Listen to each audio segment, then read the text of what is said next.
საქართველოს სპორტისა და ახალგაზრდობის საქმეთა მინისტრი უკვე მეორე დღე გაცნობითი ხასიათის შეხვედრებს სპორტის მესოურებთან მართავს. დღეს ლევან ყიფიანი აჭარის სპორტისა და ახალგაზრდობის საქმეთა დეპარტამენტში იმყოფებოდა. მინისტრმა და დეპარტამენტის წარმომადგენლებმა ინფორმაციები გაცვალეს. ლევან ყიფიანის განცხადებით, წელს ძირეული ცვლილებები ვერ განხორციელდება, რადგან პრიორიტეტები ზუსტადაა გასაწერი, ამიტომაც დეპარტამენტის ხელმძღვანელობას კონცეფციაზე მუშაობა შესთავაზა. ლევან ყიფიანი აცხადებს, რომ ყველა დეპარტამენტს დამოუკიდებლად მართვის საშუალება ექნება, მთავარია კოორდინირება არსებობდეს. დღეს ცნობილი გახდა, რომ პატრიოტთა ბანაკი იმავე სახელი და ფორმით აღარ იარსებებს, რაც შეეხება ბათუმში სტადიონის მშენებლობის საკითხს. მინისტრი აცხადებს, რომ გეგმა დასახულია, ახლა კი კონკრეტული ნაბიჯები უნდა გადაიდგას, რასაც გარკვეული დრო დასჭირდება.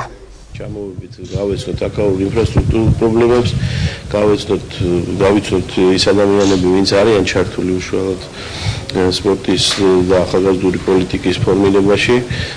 უთხრათ ჩვენი ხედვები, უთხარით ჩვენი ხედვები, ჩვენი პრიორიტეტები და ძალიან მნიშვნელოვანია, რომ ეს კოორდინაცია უნდა არსებობდეს, რომ არ ხდებოდეს დუბლირება საქმიანობები.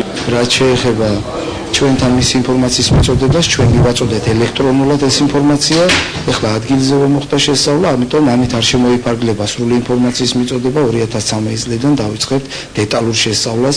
იგივე პრობლემა არის როგორც აქ, ასევე თბილისში და ყველა რეგიონში.